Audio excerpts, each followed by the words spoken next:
যস্য প্রসাদাৎ ভগবৎ প্রসাদ যস্য প্রসাদান্ন গতি কুতোপি ধ্যায়ং স্তুবংস্তস্য যশস্তি সন্ন্যাং বন্দে গুরুশ্রী চরণারবিন্দ। বাংলা ভাষায় প্রথম চৈতন্য চরিত কাব্য রচনা করেন বৃন্দাবন দাস ঠাকুর। সিপার ধেনুর ইহার সাধন পীঠ। পিতার নাম ছিল বৈকুণ্ঠ বিপ্র, মায়ের নাম ছিল নারায়ণ দেবী। নারায়ণ দেবী শিবাস পণ্ডিতের জ্যেষ্ঠ ভ্রাতা নলিন পণ্ডিতের কন্যা। মহাপুরুষ সন্ন্যাস গ্রহণের পর শিবাস পণ্ডিত চলে যান হালিশহর বা কুমারহট্টে। এই কুমারহট্টেই নারায়ণীর বিবাহ হয় বৈকুণ্ঠ বা ব্রাহ্মণের সঙ্গে। যখন বৃন্দাবন দাস গর্ভে তখনই বৈকুণ্ঠ বিপ্রে পরলোক গমন করেন। বৃন্দাবন দাস অতি বাল্যকালী বিদ্যাহারা হন এবং মায়ের সঙ্গেই থাকতেন। এবং পরে আমগাছিতে বাসুদেব দত্তের সেবিত বিগ্রহ, সেই বিগ্রহের সেবাভার প্রাপ্ত হন নারায়ণ দেবী।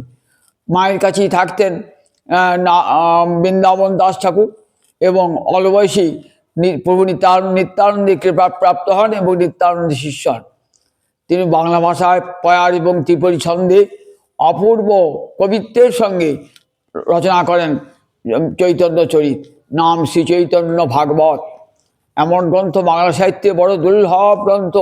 শ্রী বৃন্দাবনে নিত্য পাঠ হতো এই চৈতন্য ভাগবত। বৃন্দাবনে সমস্ত ব্রজবাসী বৈষ্ণবগণ পরমানন্দ পেতেন এই চৈতন্য ভাগবত শ্রবণ করি।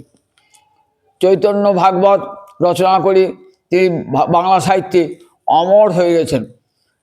রাম পরে নিত্যানন্দের সঙ্গে পুরী যাবার পথেতে উনি শ্রীপাদ ধেনুরেই অবস্থিতি করেন এবং সেখানে রামহরি সরকার তার কৃপা প্রাপ্ত হন।